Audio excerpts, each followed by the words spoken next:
Welcome back to You Can Understand Shakespeare. We are on Hamlet, Act 5, Scene 1. This is where we get the famous image of Hamlet holding up the skull. You can understand this. All you need to know is that this is a performance. It's meant to be enacted, hence the image, not the words of him holding up the skull. So if we know that these are for actors and directors to interpret and bring to life, suddenly it starts to make a little bit more sense. We need to know that also it's poetry. They speak a little bit different than we do, but poetry isn't meant to be obscure and difficult to engage with. It's just a different way of communicating. So as we keep an eye out for that, we should be doing fine. And last of all, prior knowledge. Shakespeare knows more than we do. And so when we come in with it, we are at a deficit. It's like trying to catch up with someone who's a lot smarter than us. You wait, well, what was that reference? What'd you say there? I'm not following. But that's okay, because that's what I'm here to help you with. And to help me is a great edition of Shakespeare, the Norton Shakespeare. So pick up yourself a copy of something really good footnotes, and let's hop into Act 5, Scene 1. We're rushing towards the end. Let's begin. Enter two clowns, a grave digger and a second man. When we see clowns in Shakespeare's works, these usually refer to comedic characters, fools. They're not going to have like the white face paint and the red nose and the rainbow colored hair. Rather, they're meant to be funny. They're meant to be fools. They clown about. They're also usually low class, and so therefore a little bit more vulgar. Here I have it as they're rustics or peasants. In this case, they're grave diggers. All right, so these two grave diggers enter. And the gravedigger asks, is she to be buried in a Christian burial when she willingly seeks her own salvation? So the question here, is she going to receive a burial? Who has recently just died? That's a woman, Ophelia. And he's asking, is he going to get a Christian burial as opposed to just being buried? And we might be like, whoa, what's the difference? Well, keep in mind that up until pretty recently, until about maybe the 1960s, as the Catholic Church started to understand the role of suicide in mental illness, suicide was considered a mortal sin. You have committed murder and killed yourself unrepentantly. You didn't have time to repent because you were the one that killed yourself, and therefore instantly damnable. Since then, people have understood, the church has learned along with the rest of the world more about psychology and how much personal responsibility, culpability is the word, and understands that people who do that are not always in their right frame of mind. And therefore, we can put a big question mark and say, hey, yes, they can go to heaven because they're not responsible for whatever that action was. It's their disease was driving their hand at that time. So the gravedigger is wondering, hey, she fell in the water. Was that an accident? Was it suicide? And if it was suicide, is she going to get a Christian burial? Because you can't give a Christian burial to someone who has committed suicide at Shakespeare's time. The second man answers the question. I tell thee she is going to receive a Christian burial. Therefore, make her grave straight, meaning like straight away, right away. The crowner hath set on her and finds it Christian burial. So the crowner is the coroner.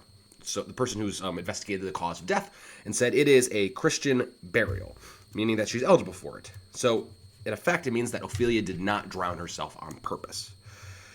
And the gravedigger says, how can that be unless she drowned herself in her own defense? Wait, so how can it be found that she is not guilty of suicide? Was it self-defense that she killed herself? Because self-defense is an admissible reason to kill someone, not murder them, but to kill in self-defense. That is still permissible. So he says, no. So she drowned herself in self-defense? That's why she killed her killer? So he seems pretty dead set that Ophelia's death was actually a suicide. The second man just says, why, 'tis found so. Hey, I'm just reporting the facts. It must be so offended, meaning this is a mangled version of se defendendo. It's a legal term meaning killing in self-defense. So it must be so offended. It cannot be else, for here lies the point. If I drown myself wittingly, it argues an act, and an act hath three branches. It is to act, to do, to perform. Argal, meaning ergo, therefore, if Argal, she drowned herself wittingly. Wittingly means like with her wits about her. Now, here apparently there's a famous law case of 1554 concerning suicide by drowning, in which the act was said to have three parts: imagination, resolution, and perfection, meaning accomplishment. I think of the deed, I resolve to do the deed, and then I accomplish the deed. All right. The second man says, nay, but hear you, goodman delver, which means master digger. someone who digs. Goodman is an ordinary title by addressing man by his occupation. But he gets cut off. He says, give me leave, meaning leave me alone. Here lies the water. Good. Here stands the man. Good. If the man go to this water and drown himself, it is willy-nilly he goes. Mark you that. But, so it means, like, pay attention to that. So if he goes to the water, he's going to the water. But if the water come to him and drown him, he drowns not himself. So if he goes to the water to kill himself, he went. He did the deed. The water comes to him, maybe like it floods up. He did not drown himself. Argal, therefore, he that is not guilty of his own death shortens not his own life. So if you're not guilty of taking your own life, you didn't shorten your own life. But is this law? Aye, marry, is it? Meaning, yes, this is the law. Crowner's quest, the law. At the crowner's inquest, it's the law. Will you have the truth on it? If this had not been a gentlewoman, she should have been buried out of Christian burial. So, she's saying the only reason why she has a Christian burial, the only reason why the crowner, the coroner's inquest, has ruled that it's not a suicide is that she was a gentlewoman. Essentially, upper class, noble, rich. So she gets to kind of skirt by the laws a little bit. Why? There thou sayest, meaning you are saying rightly. And the more pity that great folk should have countenance in this world to drown or hang themselves more than they're even Christian. They're even, meaning fellow Christian. So, what's a pity that the great folk, the nobles, the upper class, have countenance, have privilege, that they can drown themselves more than their fellow Christians. Christians can't kill themselves. Oh, wow. The great folk, the nobles, have this. Come, my spade. So now he addresses spades, personifies it. Come, my spade. It's just him picking it up. There is no ancient gentleman but gardeners, ditchers, and gravemakers. They hold up Adam's profession. They carry on Adam's profession. Adam was a gardener, a digger. He would dig ditches, and a gravemaker for his son. These are the only things that Adam did. So he says, like, hey, this is a poetic way of, like, I am embarking on one of humanity's most ancient professions. The second man asks, was he a gentleman? Was Adam a gentleman, the first man from the Bible? He was the first that ever bore arms. Those bearing a family coat of arms were officially recognized as gentlemen. So, if you have a coat of arms, you are a gentleman. And he was the first man to literally bear arms. So that's a joke there. Is it a funny joke? Not really. But he was the first man to have arms. Therefore, he was a gentleman. Second man, why he had none? Meaning, probably the first sense of, like, he had no coat of arms. What? Art a heathen? Meaning, are you someone who is not Christian? How doth thou understand the Scripture? How do you understand the Scriptures? The Scripture says Adam digged. Could he dig without arms? I'll put another question to thee. If thou answerest me not to the purpose, confess thyself. This is proverbial. Confess thyself and be hanged is a proverb. So if you do not answer me to the purpose of the question, you must confess thyself. The second man says, go to, which means rest, that's an expression of impatience. You'll hear that a lot in Romeo and Juliet. Go to, I'm impatient, get to the point.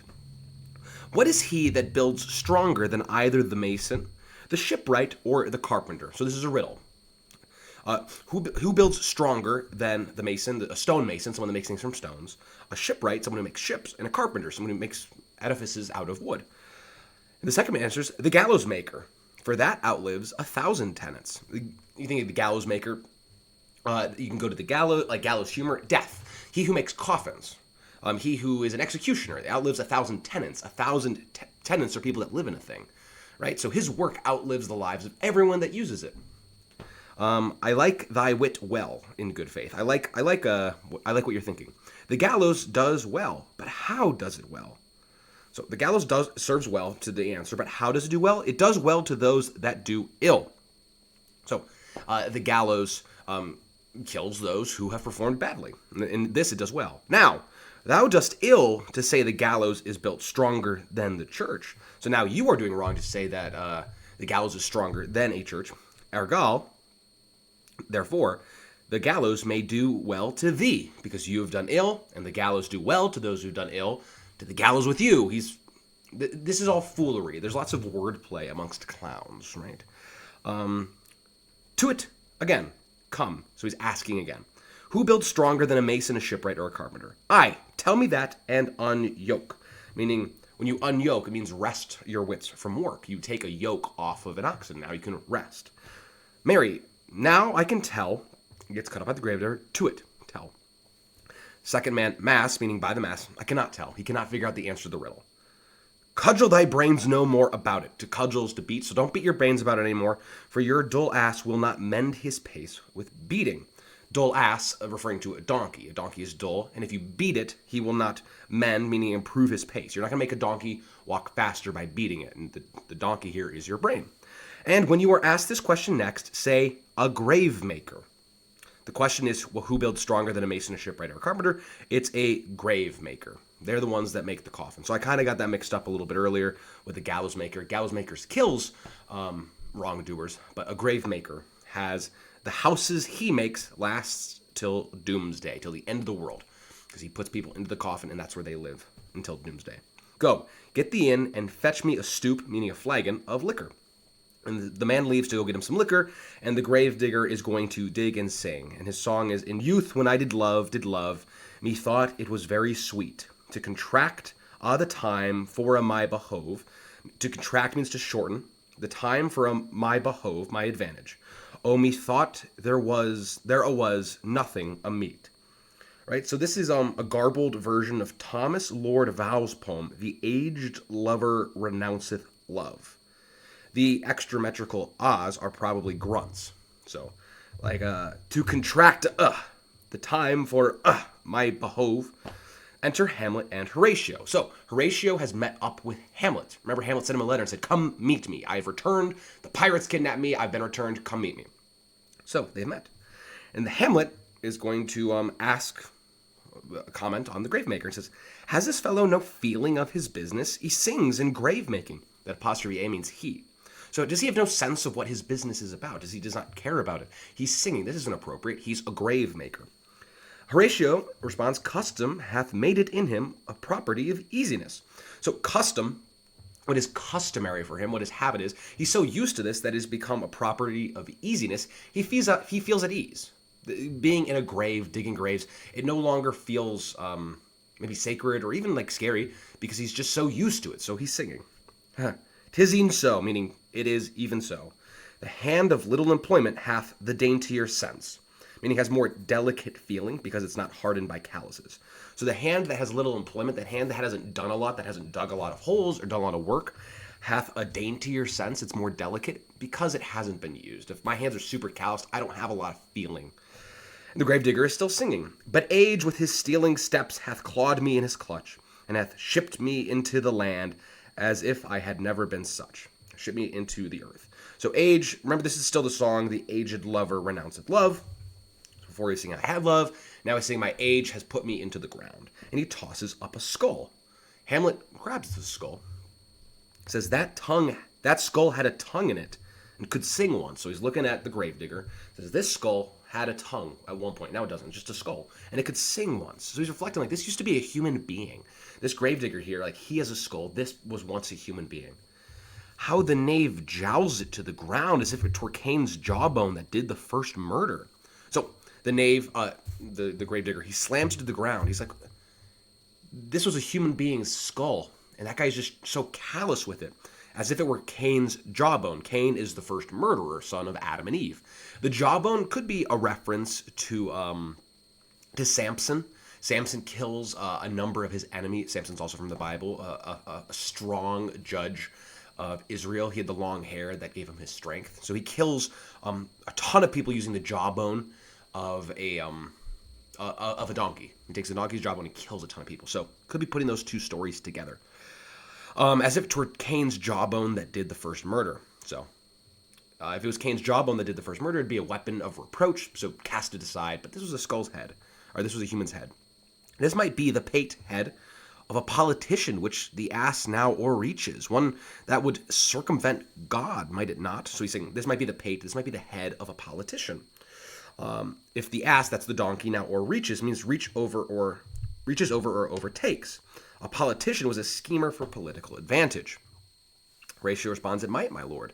Hamlet, or of a courtier, which would say, good morrow, sweet lord. How dost thou, sweet lord? So this might be someone who is at court. And would be speaking words of flattery. Oh, good morrow, good lord. How are you, sweet lord? Right? So this could be a politician's head. It could be a courtier's head. This might be my lord such a one that praised my lord such a one's horse when he went to beg it, might it not?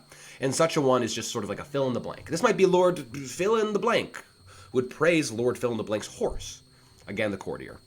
And Horatio is just inclined to agree. He says, "Aye, my lord, yes, this could be a courtier's skull. Why, even so, and now my lady's worms, chopless, lacking a lower jaw, and knocked about the mazzard, the head, with a sexton's spade. Here's fine revolution, reversal of fortune, and we had the trick to see it, if we had the ability to see it. Did these bones cost no more than breeding, but to play at loggets with them? Was it so inexpensive and easy to bring these bones to maturity that they can be treated as loggets? Loggets are small wooden clubs thrown at a stake. What was the cost of these bones? Are they so inexpensive that they're worth nothing? He's reflecting on this is like, it's a skull, and it's being mistreated, but it was a human being. What is the value of that? Who was this person? It says, mine ache to think on it. My bones think to ache on this question. Hamlet, he is never lacking for the opportunity to reflect on it. So the gravedigger is still singing. He says, a pickaxe and a spade, for and a shrouding sheet, for and also a shrouding sheet. Oh, a pit of clay for to be made for such a guest as meet. So a pit of clay, that's the sheet. He's singing about digging a grave, and he tosses up another skull. He's being very careless with skulls. Hamlet, there's another skull. Why may not that be the skull of a lawyer? That could be a lawyer's skull. And notice he's saying all very like high-ranking noble people. It's like, and look at them now. Now they're just skulls being tossed about for all of their learning and all of their rank. Where be his quiddities now? His quiddity is a subtle distinction, right? So in law, you're always making subtle distinctions. So where are those now? Where are your subtle distinctions now that you're dead? His quillets, meaning his quibbles, his cases, his tenures, and his tricks. Why? Does he suffer this mad knave now to knock him about the sconce that's head with a dirty shovel, and will not tell him of his action of battery? Right? So a lawyer, if he was getting hit in the head, would make it into a suit. This is battery. You have done me wrong. He says, hey, why are you suffering this gravedigger now to assault you and not make a case of it? It's because he can't. He's a skull. He's dead. This fellow might be in his time a great buyer of land. So this could have been a landowner with his statutes, his recognizances.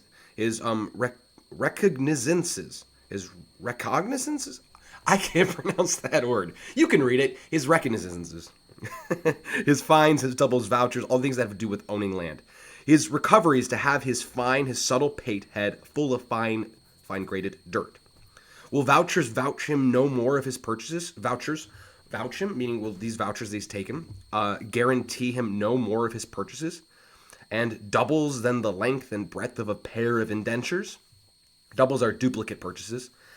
2 copies of a document, one written on a sheet, and separated by an irregular cut so they could later be proved to be part of one transaction. The very conveyances, the deeds of his lands, will scarcely lie in this box, in his coffin. And must the inheritor himself have no more, the owner? Right? So he's reflecting a lot on, like, this could be a landowner, this could be a lawyer, and for all of their assurances, all of their deeds, all deeds literally actions, but also literally land deeds. All of this comes to nothing because it can't fit in this box with him. Not a jot more, my lord. And Hamlet asks, is not parchment made of sheep skins? Aye, my lord, and of calves' skins too. They are sheeps and calves which seek out assurances in that. They are simpletons and fools which seek out assurances, insurances being security, right? A legal security. So parchment is made of sheep and cows. And anyone who wants to have security against death in mere legal titles written out upon parchment are as foolish as sheep and cows, right? So he's kind of set that one up there. I will speak to this fellow, the gravedigger. Whose grave's this, sirrah? And sirrah is sir, but to someone of lower rank. All right. Gravedigger says, mine, sir. So apparently he's digging his own grave. Oh, a pit of clay for to be made, for such a guest is meet. I think it be thine indeed, for thou liest in it. So I think it is your grave, because you're the one who's in it. You lie out on it, sir, and therefore 'tis not yours, so you're out of the grave. It's not your grave. For my part, I do not lie in it, yet it is mine. So he's not dead in it, but it's his grave, he's the one digging it. Thou dost lie in it to be in it, and say it is thine. So double meaning, you're not lying down it, but you are lying as in not telling the truth. So you do lie, you're lying in it, You're not telling the truth in the grave if you are in it and you say it's yours. 'Tis for the dead, not for the quick meaning the living. Therefore thou liest. They're punning on lying down and not telling the truth, right? Classic punnery, classic clowns, classic fools, classic Shakespeare. 'Tis a quick lie, sir, there meaning nimble. It's a nimble lie, sir. 'Twill away again from me to you. What man dost thou dig it for? You're digging this grave for a man. For no man, sir. What woman, then? For none neither. Who is to be buried in it? If it's not for a man, it's not for a woman. Who's it for? One that was a woman, sir, but rest her soul, she's dead. He's being difficult, right? He's answering this as literally as possible. And Hamlet must be getting a little frustrated. Perhaps he's not. He says, how absolute the knave is, meaning precise. We must speak by the card, meaning with precisely defined meanings, or equivocation will undo us. Equivocating is where like two things are the same, right? So what man is here? Unless you're talking, you can't. It has to be the exact definition. We say what man is going to be here. He might say, oh, it's for this woman who died recently. He's like, well, it's not a man. No further information offered. So he's like, we got to be very careful how we speak. By the Lord, Horatio, this 3 years I have took note of it. The age is grown so picked that the toe of the peasant comes so near the heel of the courtier, he galls his kib. So, the past 3 years I have noticed that the age that we're living in, the times, is grown so punctilious that the toe of the peasant comes so near the heel of the courtier, he galls his kib, he chafes his heel sore. That the commoners are catching up on the nobles so much so that it's like if you're like step on the back of someone's heel and flat tire them, you have to be right on their heels. You chafe their heels, right? They're pricking at us. They're right behind us. We don't have any space. This is what the time is like, and this is exhibited in the Gravedigger. That he is smart and he's not going to let Hamlet get away with anything. How long hast thou been gravemaker? Of the days of the year, I came to it that day that our last King Hamlet overcame Fortinbras.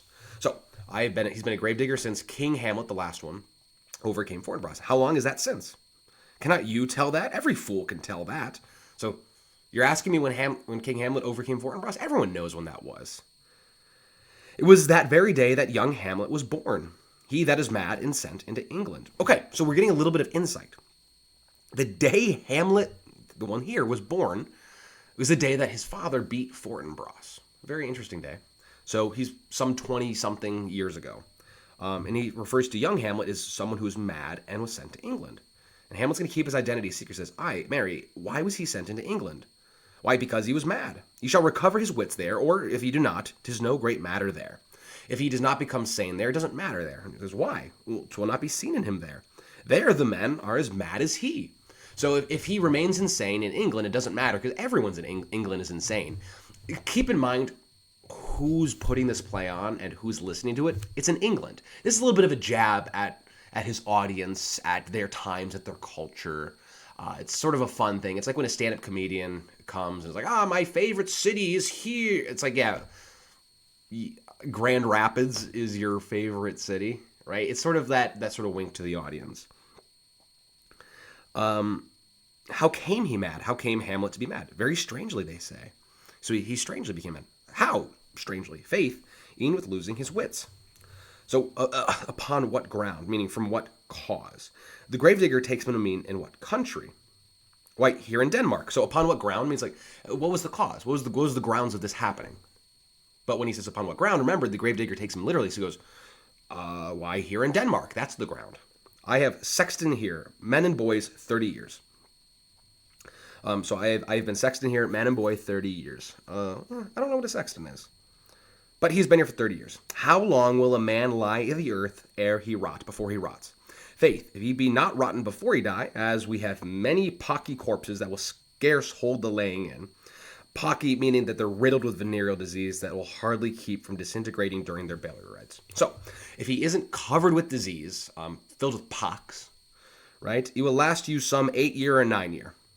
A tanner will last you 9 year. So, if a man's not already rotting before we put him into the ground, he will last about 8 or 9 years before he rots. But a tanner, someone who tans animal hides, will give you 9 years. And he says, why he more than others? Why, sir, his hide is so tanned with his trade that he will keep out water a great while. And your water is a sore decare of your whoreson dead body. Whoreson means vile. So a tanner is one that like takes animal hides and turns them into leather, right? And so his hide, his skin, his body is so tanned by his profession that he will keep water out, and water is what decays a vile dead body. He pulls out another skull. Here's a skull now hath lain you of the earth 23 years. Whose was it? Hamlet's very interested in who are the people that are in these graves. So whose skull was this? Whoreson mad fellows it was. Whose do you think it was? So a whoreson's mad fellows. Whoreson means vile. He was a mad fellow. Ask who do you think it was? Nay, I know not. Gravedigger, a pestilence on him for a mad rogue. So he's cursing the man whose skull this was. He poured a flagon of Rhenish on my head once. Rhenish is Rhine wine. Wine made presumably with water from the river Rhine. So he poured wine on my head once. This same skull, sir, was Sir Yorick's skull, the king's jester. So King Hamlet had a jester whose name was Yorick. This is his skull. Hamlet takes the skull. This was his skull.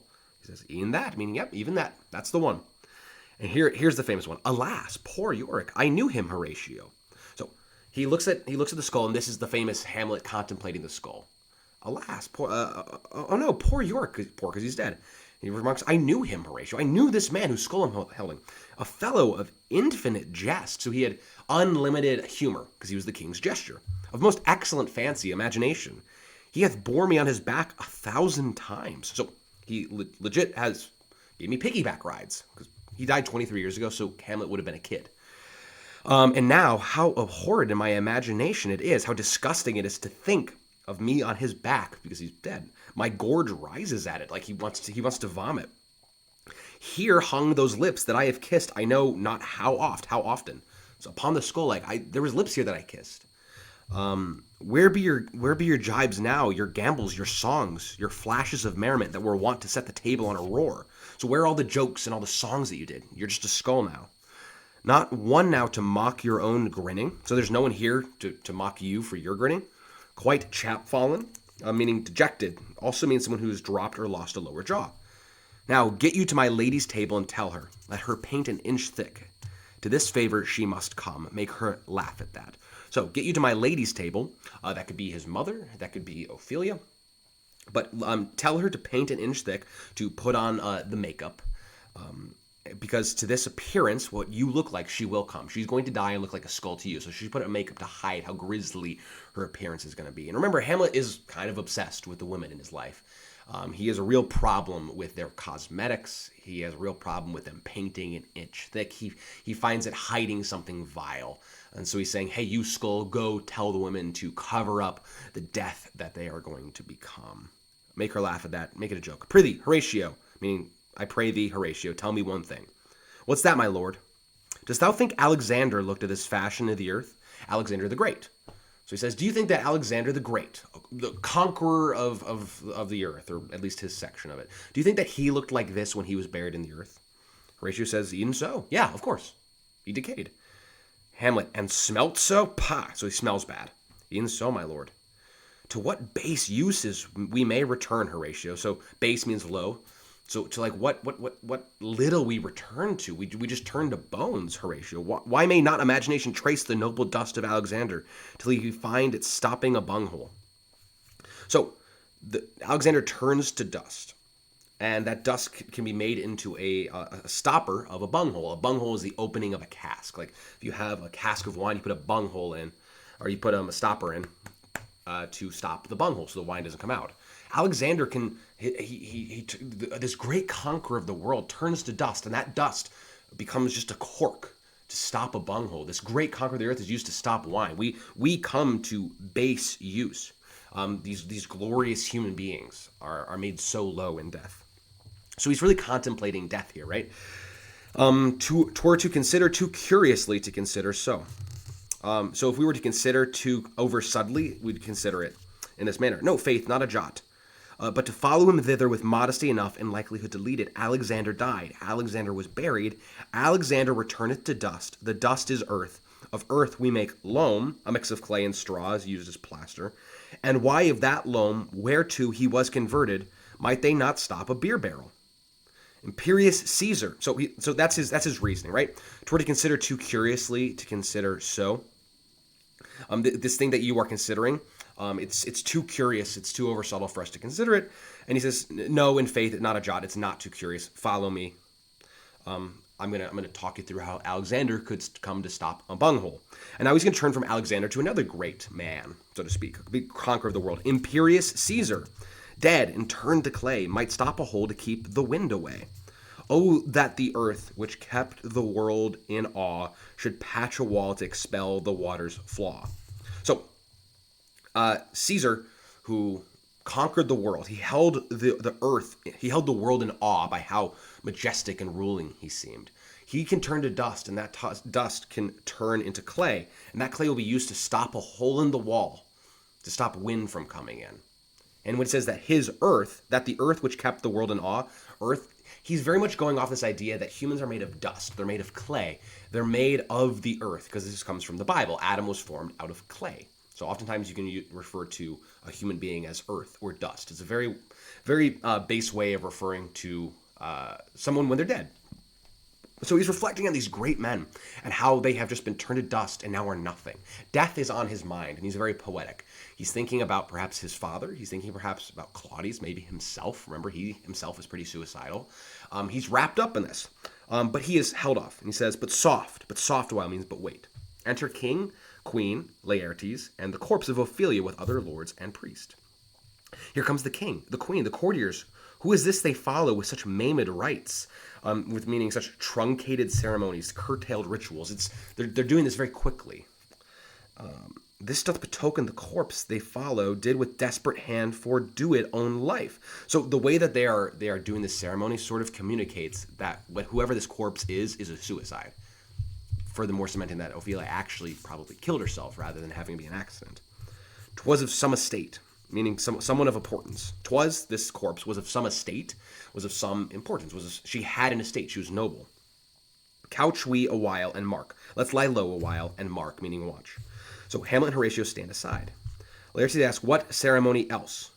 So he's asking, like, what other ceremonies should we now do? He wants more funeral rites. Hamlet says to Horatio, that is Laertes, a very noble youth. So he has a high opinion of Laertes. He's very noble. He's very high-ranking. Mark, meaning watch. Laertes asks again, what ceremony else?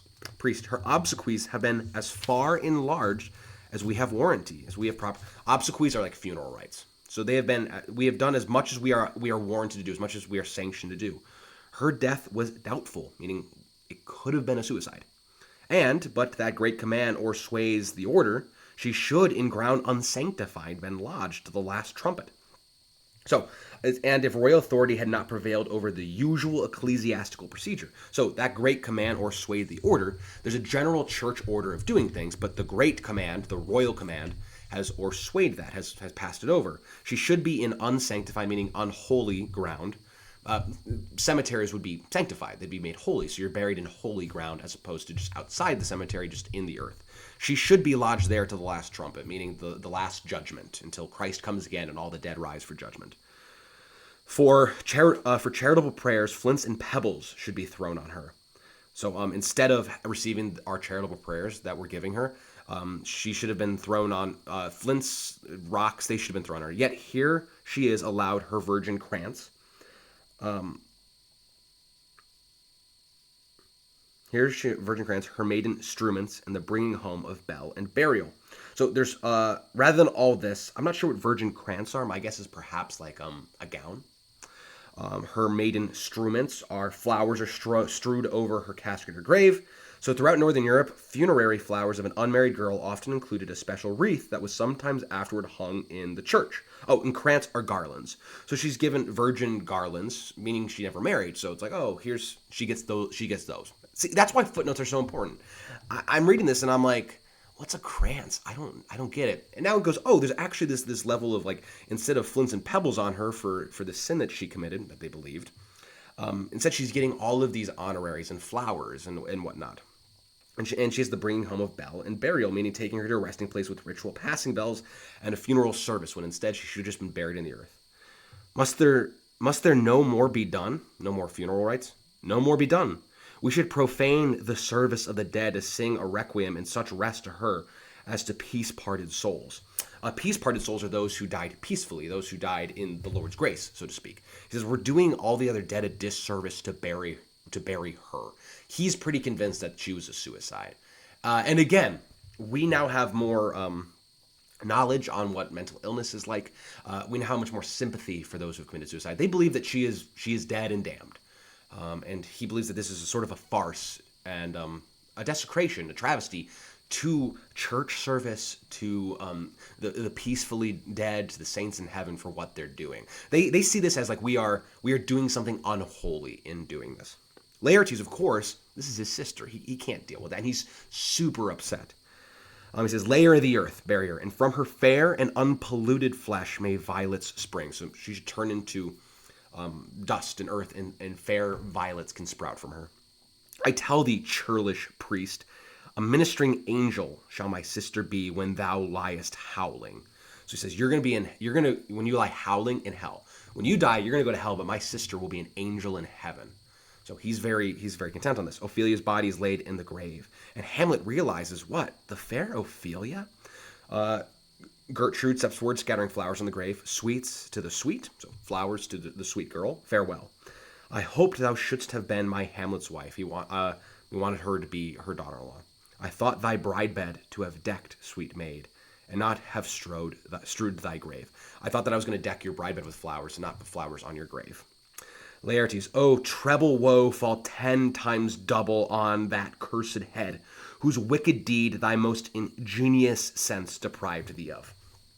So Laertes is cursing the man by whom your ingenious sense was deprived, because she went mad.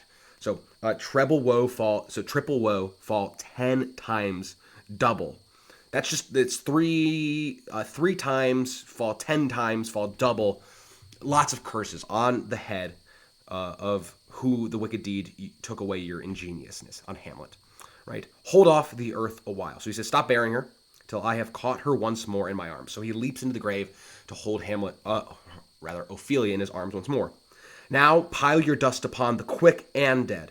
Remember, the quick means living. So he says, "Okay, I'm in the grave, I'm holding my sister, now bury us, pile the dust on us, till of this flat a mountain you have made." So he says, like, pile up enough dirt, not just make it flat, but to pile up a mountain on top of us. "To o'ertop old Pelion, or the skyish head of blue Olympus." So the giants piled Pelion, which is a mountain in Thessaly, on top of Mount Ossa and attempt to climb Mount Olympus. This is a classical reference to Greek mythology. He says, pile a mountain on top of us. Hamlet comes forward from his hiding. He says, "What is he whose grief bears such an emphasis, such a violent expression, whose phrase of sorrow conjures the wandering stars and makes them stand like wonder-wounded hearers?"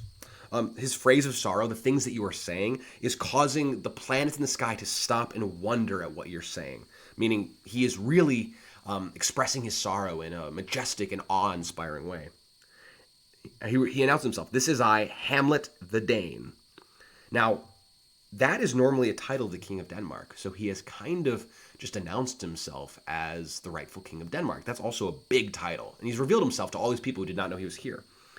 Laertes, "The devil take thy soul," and the two grapple. So, earlier, it has been clear that Laertes has jumped in the grave. So does he come out of the grave? Does Hamlet jump into the grave? They're wrestling. Remember, Laertes holds Hamlet accountable for the death of his father and for the madness and now death of Ophelia. So he's going to try and kill him. And Hamlet says, "Thou prayest not well." His prayer was, "The devil take thy soul." You're praying not well. "I prithee, I ask thee, take thy fingers from my throat. For though I am not splenitive," meaning quick-tempered and rash, "yet have I in me something dangerous, which let thy wisdom fear." So, even though I'm not quick-tempered and rash, which that's true, we're now on Act 5, when in Act 1 he was told to kill the king, and he still hasn't done so. He says, there is still something in me that you'd be wise to fear. And there is. He's a murderous, intelligent person.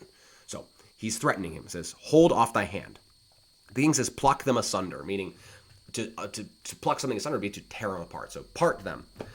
And the queen cries, "Hamlet, Hamlet!" And the lords are going, "Gentlemen!" And it's a big fight, right?